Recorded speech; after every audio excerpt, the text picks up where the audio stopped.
Bienvenue dans la pause fitness, le podcast sur la musculation, la nutrition et le style de vie. Je vous propose un nouvel épisode tous les mardis à 8h tapantes. Vous pouvez le retrouver sur toutes les bonnes plateformes de podcast. À ce propos, vous pouvez également me laisser une évaluation, c'est ce qui m'aide le plus, directement sur la plateforme de podcast de votre choix. Vous avez également tous les jeudis à 18h sur ma chaîne YouTube Fitness Smith, une vidéo où je réponds à vos questions, ce qui peut vous permettre de mettre un visage sur la voix. Pour ceux qui sont passionnés comme moi, qui aiment bien aller plus loin que les petites recommandations qu'on voit à droite à gauche, je sors tous les dimanches à 10h du matin sur mon site www.fitnesssmith.fr un cours vidéo ou une enquête sur un sujet qui me passionne, que ce soit les hormones, que ce soit l'entraînement, la diététique, le sommeil, peu importe, ce sont toujours des sujets poussés avec un document plus une vidéo pour justement avancer petit à petit chaque semaine. Donc ça, c'est tous les dimanches à 10h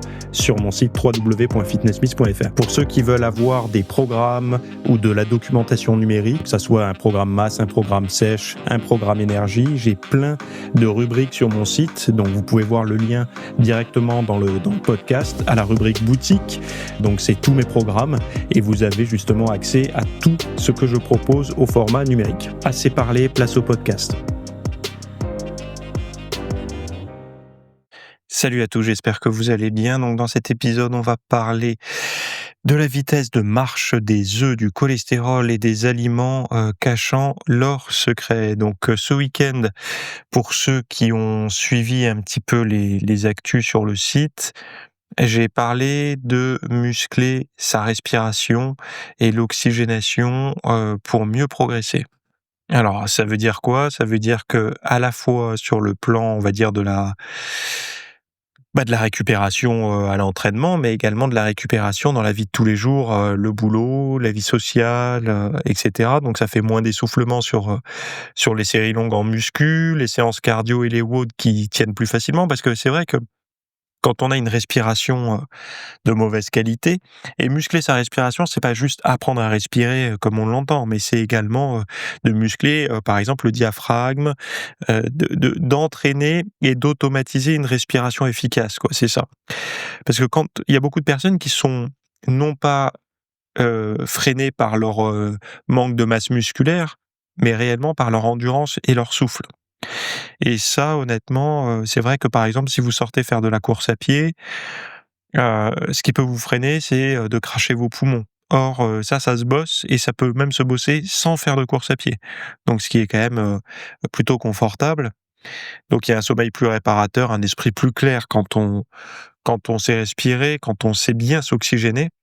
C'est pareil, la récupération nerveuse, elle est légèrement accélérée.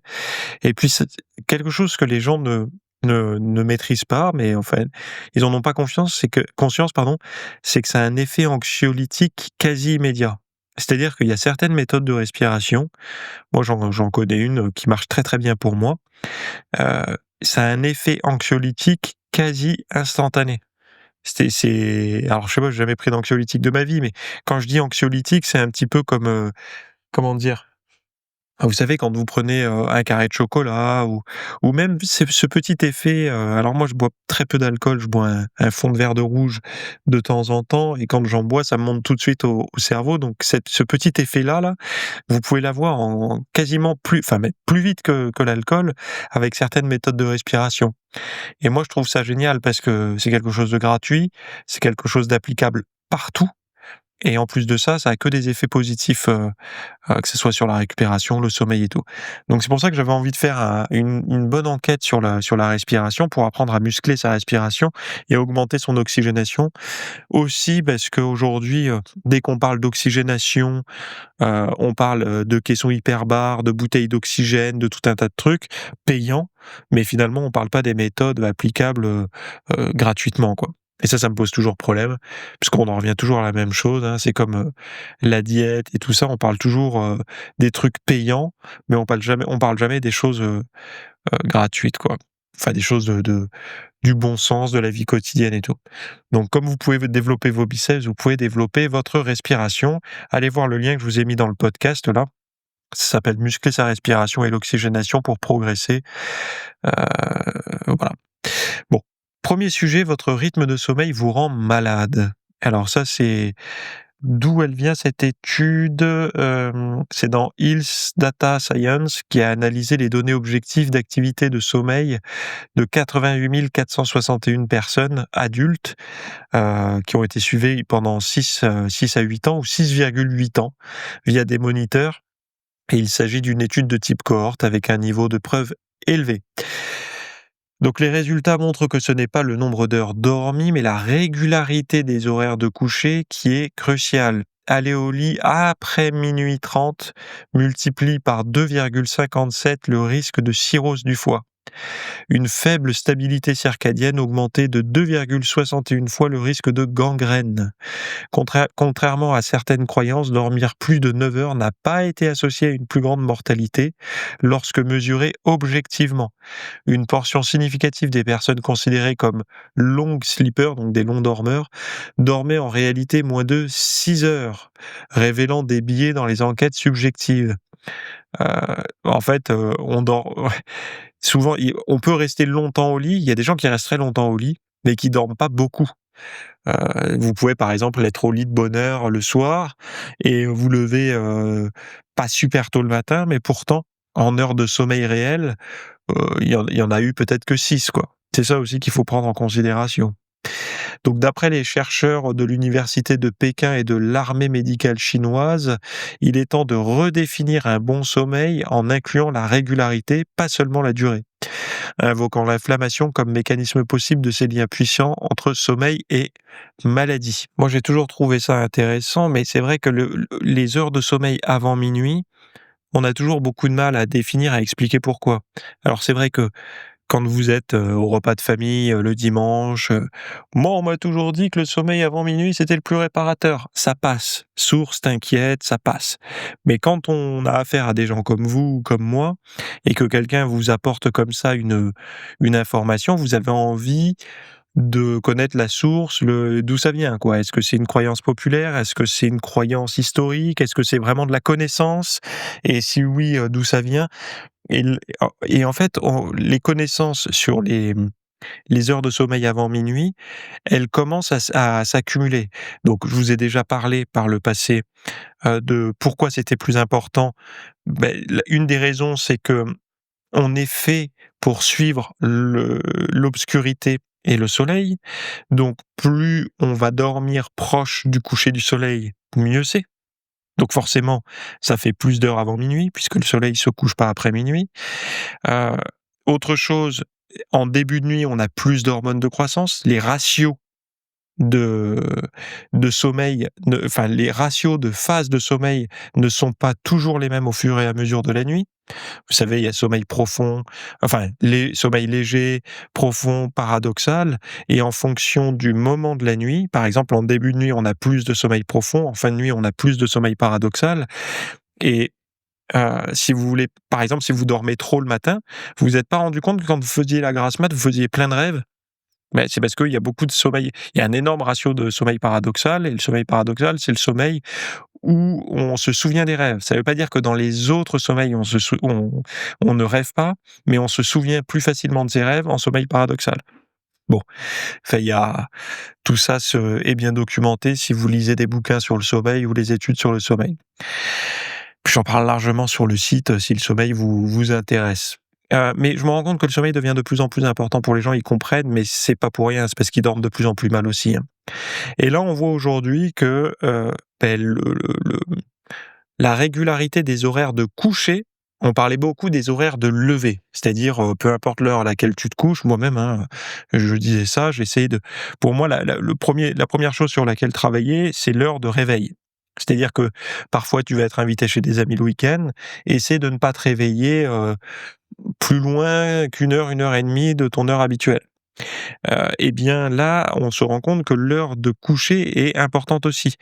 Alors évidemment, on a un peu de mal avec ça parce qu'on se dit: «Ouais, mais attends, la vie sociale, si je dois être tout le temps couché à 9h30 ou 10h, c'est chiant». Bon, logiquement, on n'est pas censé avoir une vie sociale riche tous les soirs. Enfin, je sais pas, peut-être que vous habitez en centre-ville, que vous faites de l'after work tous les jours et que voilà, mais dans ce cas-là, vous avez un horaire régulier de sommeil aussi, puisque à partir du moment où il y a une répétition, si c'est tous les soirs, ça veut dire qu'il y a une régularité. L'irrégularité, c'est quand c'est un soir oui, un soir non, un soir oui, un soir non. Et si c'est que 2 soirs non dans la semaine, ça va. À partir du moment où c'est pas non plus, faut pas cumuler, quoi. Faut pas se coucher tard et se défoncer la bougie avec, une bouteille d'alcool ou 2. Heu, enfin là, oui, effectivement, là, la récupération, ça sera pas que dû au sommeil, quoi. Donc on voit, moi, ce qui m'intéresse ici, c'est de alors, je sais dans les podcasts, moi je propose des podcasts où je m'appuie sur, la science et la science, les experts et tout ça, et c'est bien moins séduisant que d'écouter, l'influenceur, qui va vous dire, «Peu importe, vous pouvez tout faire comme vous voulez, et ça marche aussi».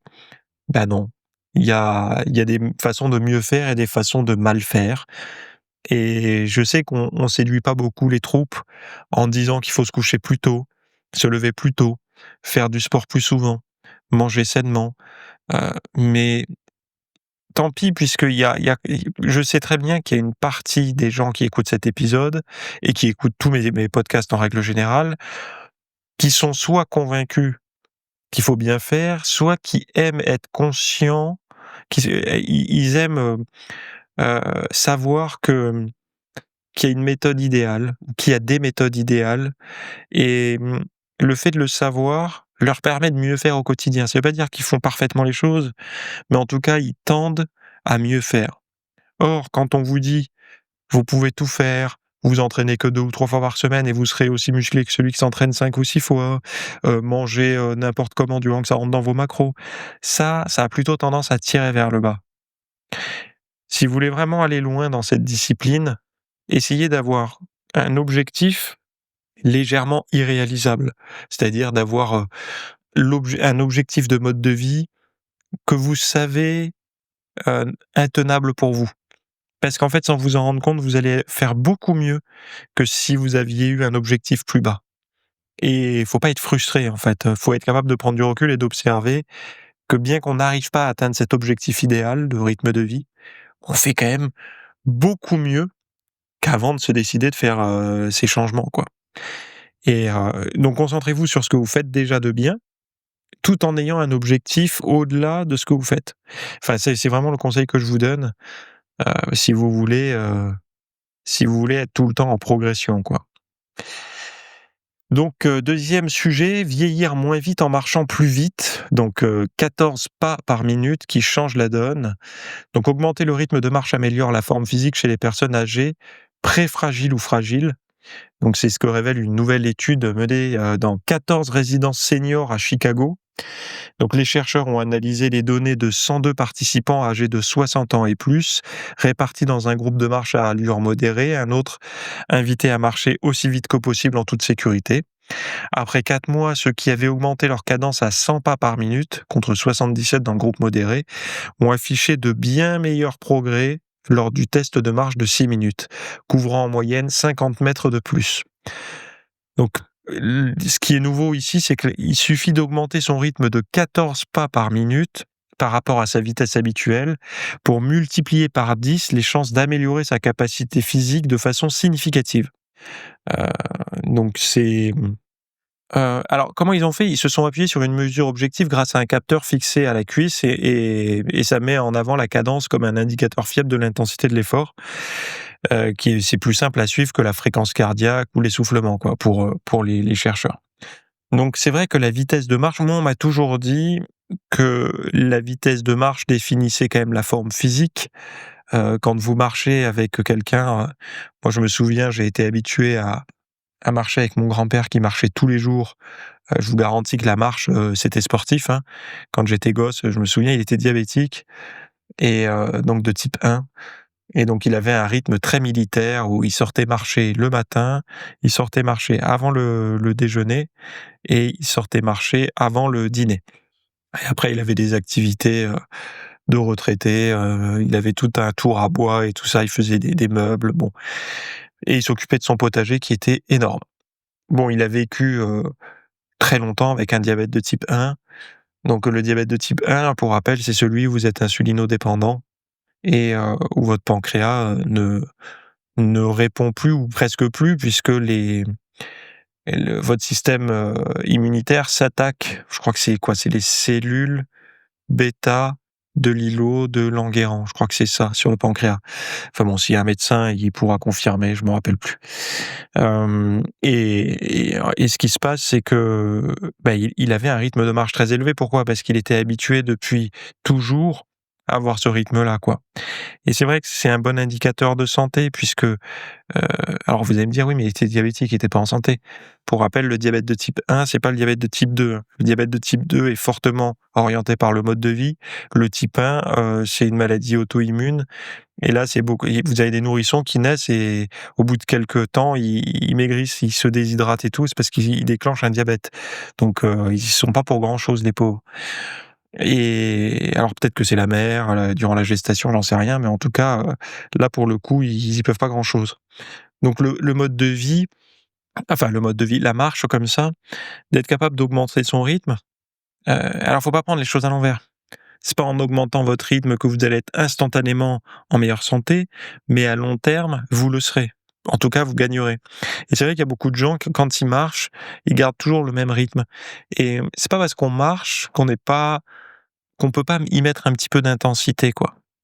Et vous verrez que la marche, quand on alors il y a moi je trouve 2 techniques pour, mettre de l'intensité. Soit on accélère le pas, mais si vous accélérez le pas, c'est bien si vous êtes tout seul, puisque vous pouvez aller au rythme que vous voulez. Mais si vous êtes à 2 et que l'autre n'arrive pas à suivre votre rythme, comment vous faites? Vous êtes obligé de vous freiner. Donc dans ce cas-là, moi je vous recommande de prendre un sac à dos lesté, ce qu'on appelle aujourd'hui le rucking, mais vous lestez un sac, vous commencez avec 3, 4, 5 kilos et vous partez marcher comme ça.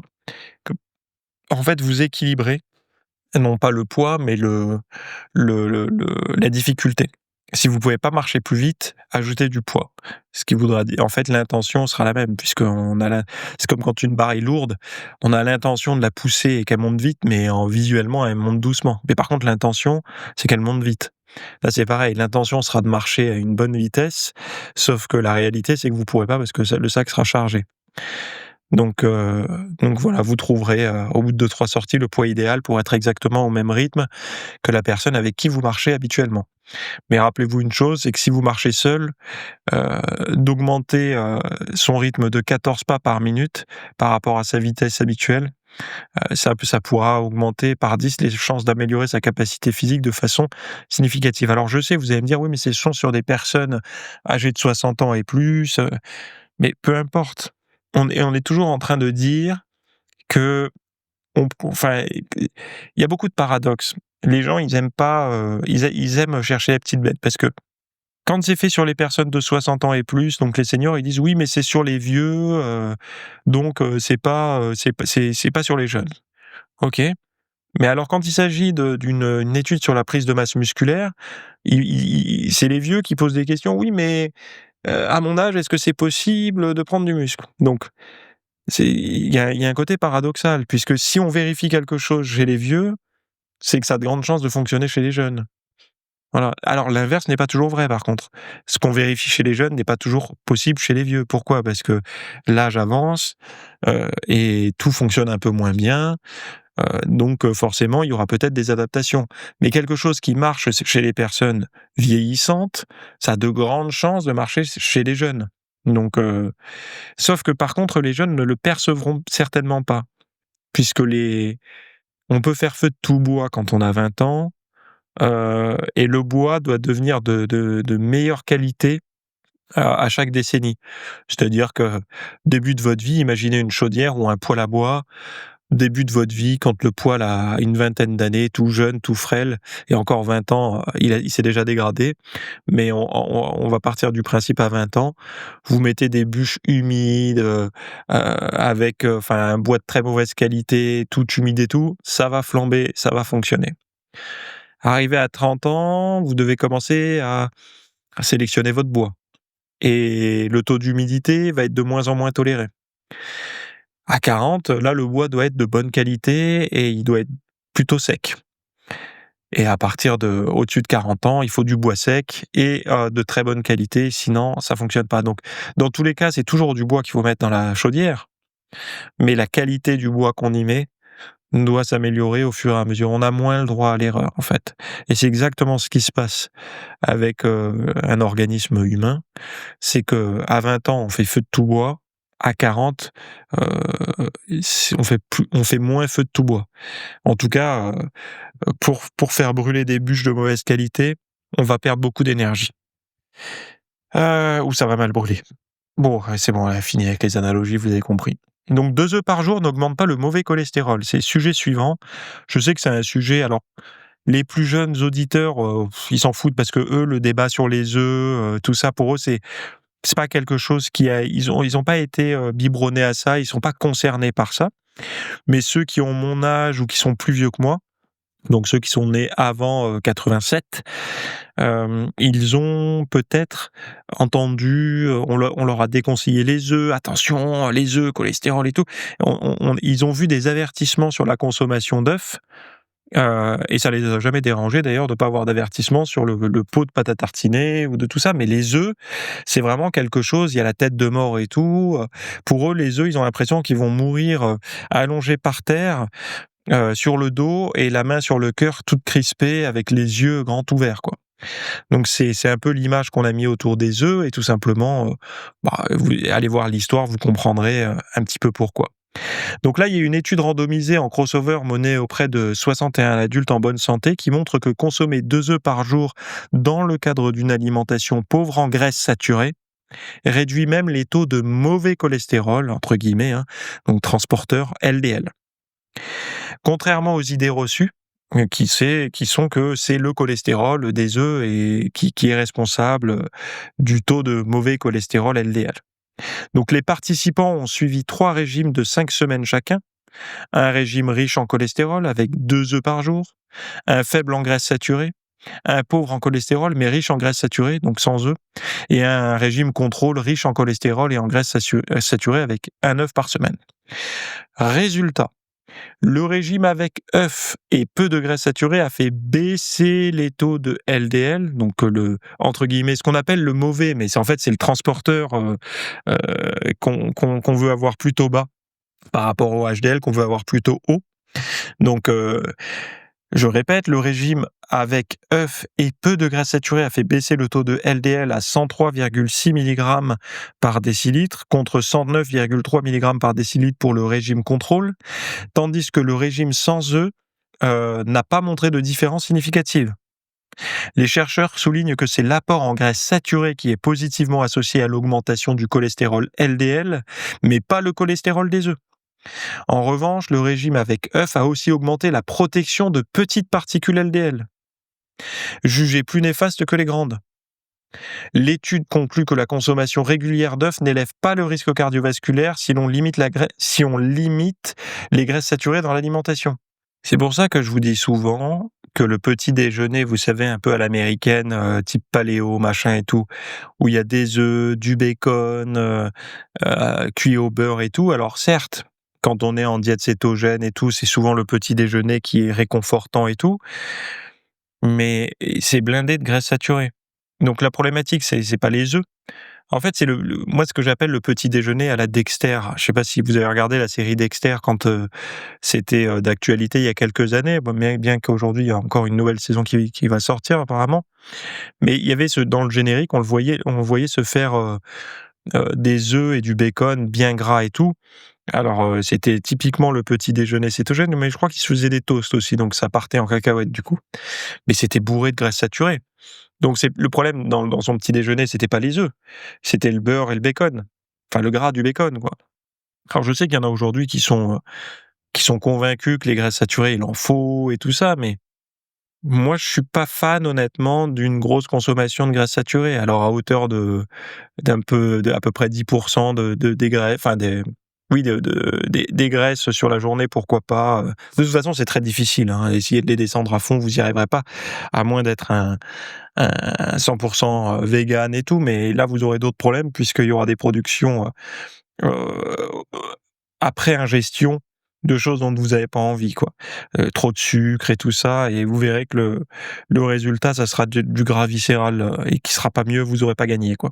Donc c'est pour ça, ce qu'on gagne d'un côté, on le perd. Les extrêmes, en général, ne sont pas forcément bons, que ça soit dans le règne végétal ou animal, quoi. C'est pour ça l'équilibre entre les 2, et surtout beaucoup de sport, et surtout, d'être en hypocalorie, en fait, hein, de manger moins que ses besoins. C'est une forme de garantie quand même de pas avoir trop de problématiques. Mais vous pouvez pas manger moins que vos besoins et rester musclé. C'est pour ça, qu'il faut manger peu de calories, beaucoup de protéines. Donc et ça, j'en parlerai d'ailleurs en fin de semaine, si ça vous intéresse. Vous aurez un gros sujet dans l'espace VIP là-dessus, sur comment rester en forme toute l'année, quoi. Donc c'est pas les œufs qui posent réellement problème, c'est les graisses saturées. Donc vous allez me dire: «Oui, mais les œufs apportent des graisses saturées». Et c'est là que ça fait partie des pourcentages de graisses saturées apportés par l'alimentation, qui sont pas négociables, quoi. À moins que, parce que ça mène où après? Plus d'œufs, OK, vous êtes végétarien, vous avez c'est les œufs, c'est, c'est votre seule ou presque la seule, source de protéines, de bonne qualité dans votre journée. Donc vous allez avoir des œufs, vous allez avoir un peu de produits laitiers, mais après vous avez pas de viande, pas de poisson, pas de fruits de mer. Donc si vous mettez en plus à supprimer les œufs, enfin, à un moment donné, il faut faire attention, quoi. Et parce que les avantages qu'on va gagner sur les artères, on va peut-être les perdre ailleurs, parce que la sarcopénie, c'est pas bon non plus, hein. Et n'oubliez pas que la quantité de masse musculaire participe grandement à vos chances de succès si jamais un jour vous avez un problème de santé assez grave, assez lourd, par exemple un cancer ou quelque chose qui vous rend alité. Eh bien, votre masse musculaire va énormément vous servir durant cette période-là. Alors vous allez perdre du muscle, mais ça va vous en fait, le fait d'avoir un capital musculaire, ça va vous permettre de mieux tenir et d'avoir une meilleure guérison. Alors après, il faudra le reprendre, le muscle, mais c'est un petit peu comme une épargne, votre masse musculaire, si vous tombez malade. Donc pensez-y. Ne voyez pas la santé sous un seul angle, genre le système cardiovasculaire. Alors ça a beau être le plus important, hein, dans les compagnies d'assurance et tout, problème cardiovasculaire, c'est le number one, mais il y a pas que ça, quoi. Il y a, il y a tout le reste, tout simplement. Donc si vous voulez aller lire, hein, l'étude et tout, vous allez voir, hein. Donc ils disent pas que les œufs, c'est parfait, hein.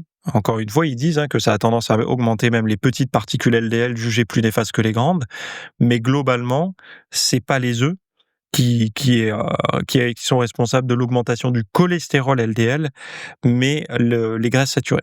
Donc vous pouvez avoir un taux de cholestérol très élevé sans manger d'œufs, si vous avez, des graisses saturées. Par exemple, vous mangez du pain, du beurre, vous avez pas d'œufs, mais vous avez des graisses saturées. Vous mangez, du fromage et du pain, vous avez pas d'œufs, mais vous avez, plein de graisses saturées. Et oui, et là, votre cholestérol, il va monter. Donc c'est enfin, cholestérol LDL, hein.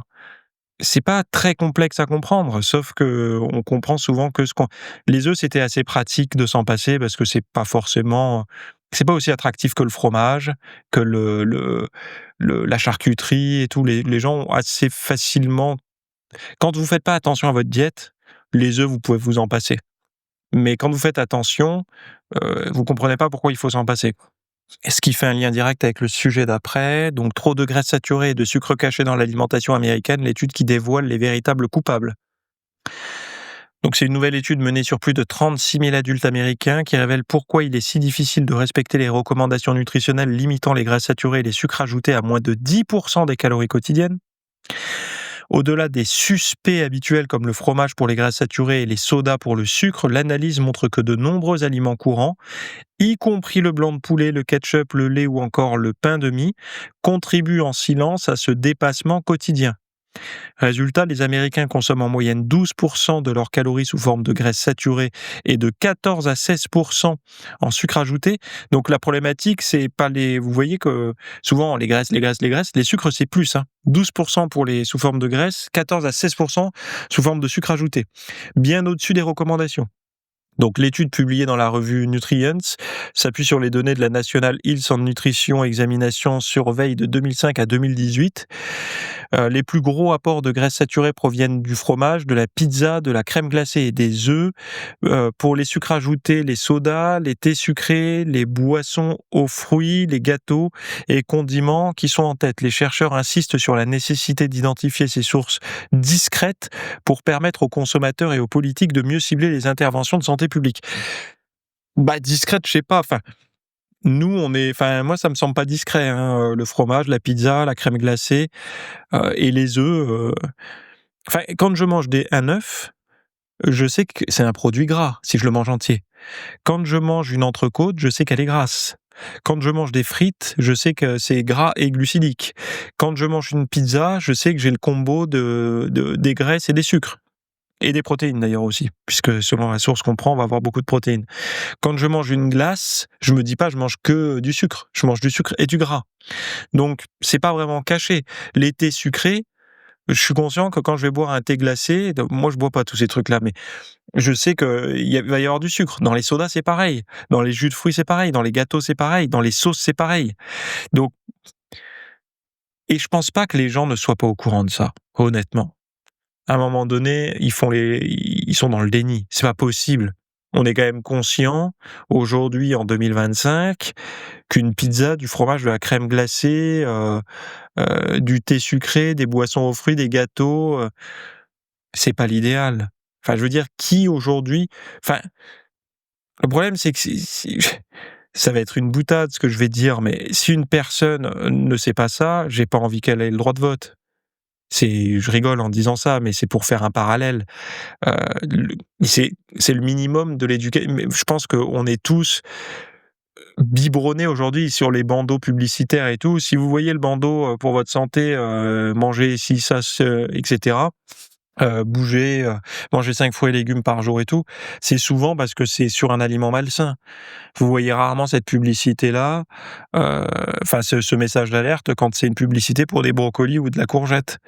Bien qu'il y ait pas beaucoup de publicité pour du brocoli et de la courgette, mais vous avez compris. Souvent, automatiquement, vous êtes obligé de mettre ce bandeau-là quand votre aliment, il est catégorisé comme en fait, c'est sans le dire, ils disent que c'est malsain, quoi. Dès que vous avez l'avertissement, c'est comme l'alcool. Vous avez une pub pour l'alcool, vous avez l'avertissement, heu, avec modération. Donc dès que vous avez l'avertissement, vous pouvez partir du principe que ce qu'on essaye de vous vendre, c'est de la vous mettez, ce que vous voulez à la fin, mais on va dire de la mouise, quoi.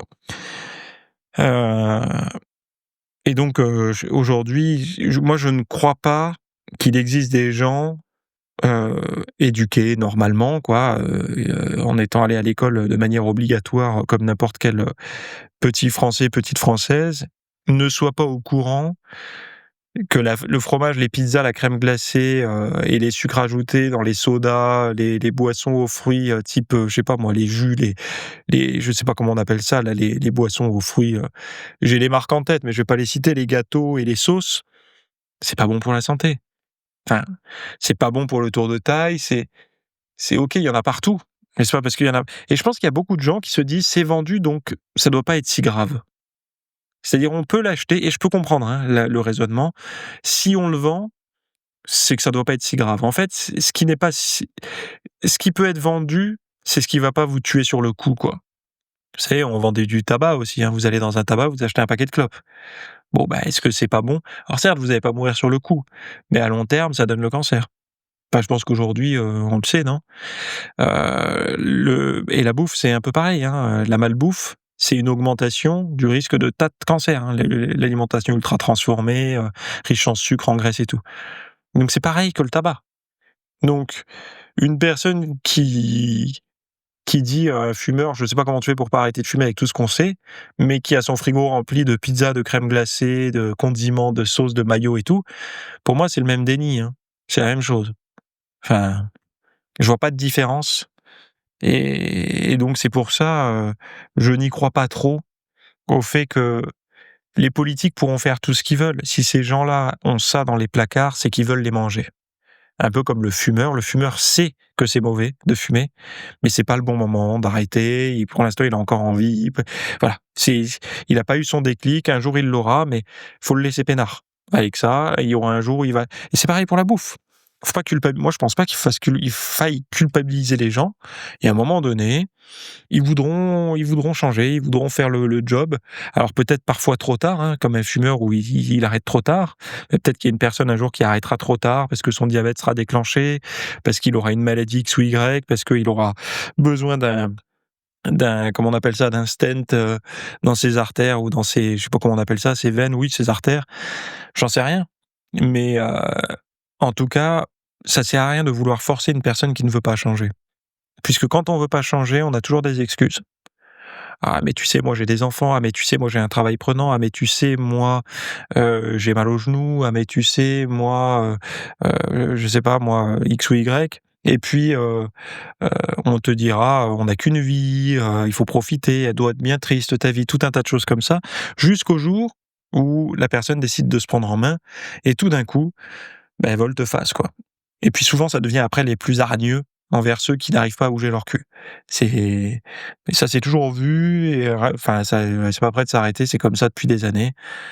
Et c'est pour ça, moi je vous dis, j'avais une question l'autre jour là sur la vie sociale et le sport.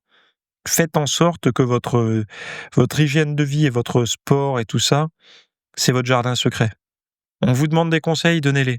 On vous en demande pas, ne les donnez pas. N'essayez pas de convertir des gens ou de les éveiller à tout ça. Vous allez vous faire des ennemis. Ils vont plus vous inviter parce qu'ils vont se dire: «Ah, celui-là, il nous gâche nos apéros, chips, tucs et bière avec ses recommandations de santé». Donc profitez de vos amis tels qu'ils sont, j'en parlais dans le dernier podcast, n'essayez surtout pas de vous en passer, de vous libérer de vos personnes toxiques, des amis qui vous tirent pas vers le bas. Moi, je suis vraiment contre ça, c'est vraiment une bêtise totale, parce qu'on n'a pas le luxe de se refaire des amis tout le temps à n'importe quel âge. Donc faites très attention à ça si vous êtes, biberonné au développement perso qui vous recommande de vous séparer de tous vos proches. C'est une stratégie de faible, en fait, ça. Ça veut dire que vous êtes influençable. Alors que, si vous voulez vraiment être un leader, une leaduse et tout ça, vous devez être un pilier justement. Et le pilier est fixe et c'est lui, les gens s'accrochent à lui. Donc des gens qui sont plutôt plus basses que vous vont s'accrocher à vous pour, vous les faites avancer en fait. Donc c'est tout l'inverse du développement personnel de se séparer de ces gens-là. Mais bon bref. Heu, bon j'en reviens à muscler sa respiration et l'oxygénation pour progresser puisque, c'est vraiment un domaine qui est vous savez, quand vous êtes intéressé à l'entraînement à fond, à la diététique à fond et que vous avez envie encore parce qu'il y a pas que ça, il y a le sommeil, il y a la respiration et c'est tout un tas de domaines de la vie, il y en a plein, hein, vous allez être surpris quand vous allez être basculer dans le club VIP, mais ce sont tout un ensemble de choses qui vont vous permettre de mieux fonctionner. Parce qu'il y a tout un tas de gens, moi, qui me disent, «Je mange bien, je fais du sport et pourtant je suis encore anxieux, j'ai encore des soucis», enfin, ouais, mais il faut s'attarder aussi à la vous savez, respirer, on peut pas tenir longtemps sans respirer. Donc et s'endormir, c'est pareil, hein. Et pourtant, c'est 2 choses qui sont très négligées. Alors dormir un peu moins, on commence à s'y pencher, mais bon, on commence à s'y pencher quand j'en parle un peu autour de moi, je me rends compte à quel point, les connaissances sont les mêmes que quand on était gosse, hein. «Ah, faut dormir 8 heures par jour». OK. C'est tout? Il y a pas de non? 8 heures. OK. Alors que bon, aujourd'hui, ça a bien avancé, on en sait beaucoup plus. Et et pour la respiration, c'est pareil. Alors aujourd'hui, la respiration, il y a même pas de recommandation, hein. Je connais personne qui dit: «Ah, faut respirer 14 fois par minute maximum», hein. Personne le dit ça. Les gens ne disent rien. À la limite, ceux qui sont un petit peu éveillés sur le sujet, ils vont dire: «Faut respirer par le ventre», donc une respiration diaphragmatique, un peu comme un chat ou un nourrisson. Mais là déjà, c'est des gens qui ont un niveau, légèrement advanced par rapport à la moyenne, hein. Donc bon, voilà. Si ça vous intéresse de muscler votre respiration et d'améliorer votre oxygénation sans investir dans un caisson hyperbare ou un masque à oxygène avec les bouteilles et compagnie, allez voir l'enquête que j'ai faite sur le sujet. Donc, elle est linkée dans les notes de cet épisode et sinon je vous souhaite une très bonne semaine, très bonnes vacances si vous êtes sur la route des vacances, très bon retour si vous êtes sur la route du retour ou profitez si vous êtes en train de vous détendre au bord de l'eau et on se retrouve très rapidement pour la suite. Merci d'avoir écouté cet épisode. Alors, avant de partir, j'avais juste quelque chose à vous partager. C'est vrai que vous avez peut-être des temps morts à meubler, que ce soit des temps de trajet dans les transports en commun, du cardio un petit peu long sur un tapis de course, ou alors tout simplement envie de remplacer les programmes que vous avez la soirée pour de l'apprentissage. Vous êtes peut-être adepte des émissions, des documentaires, des reportages, etc. Sauf que dans le monde de la musculation, de la nutrition, du développement, d'un mode de vie sain, etc. C'est un peu maigre en contenu dans les médias grand public. Et donc, ce que je vous propose, moi, personnellement, c'est d'aller faire un tour dans la bibliothèque alors, c'est un Netflix version fitness privée qui vous coûtera moins cher qu'un lavage auto au rouleau par mois. Et là, vous avez vraiment tous les sujets. Alors, c'est plein de cours que je propose. Il y en a déjà plus de 300. Ce sont sur le sommeil, sur les hormones, sur la nutrition. Donc ça peut être pourquoi on a faim, pourquoi on n'arrive pas à tenir un régime, comment faire, quelles sont les solutions, mais aussi d'anatomie pour l'entraînement, des programmes d'entraînement. Donc tout ce qui est lié à la perte de graisse, si vous avez du gras sur le bas du ventre depuis des années, ou alors si vous avez du mal à prendre de la masse musculaire, tous ces sujets du plus connu, entre guillemets, du plus recherché au plus pointu, tous ces sujets sont largement abordés dans cet espace VIP. Donc, pour rappel, pour y accéder, vous avez un lien en description. Si vous ne le trouvez pas, vous allez sur www.fitnessmiss.fr et vous faites devenir membre. Voilà, vous trouverez sur le site. Et vous accédez à ce contenu caché que vous pourrez écouter partout. Voilà, je vous laisse ici. Très bonne fin de journée à tous.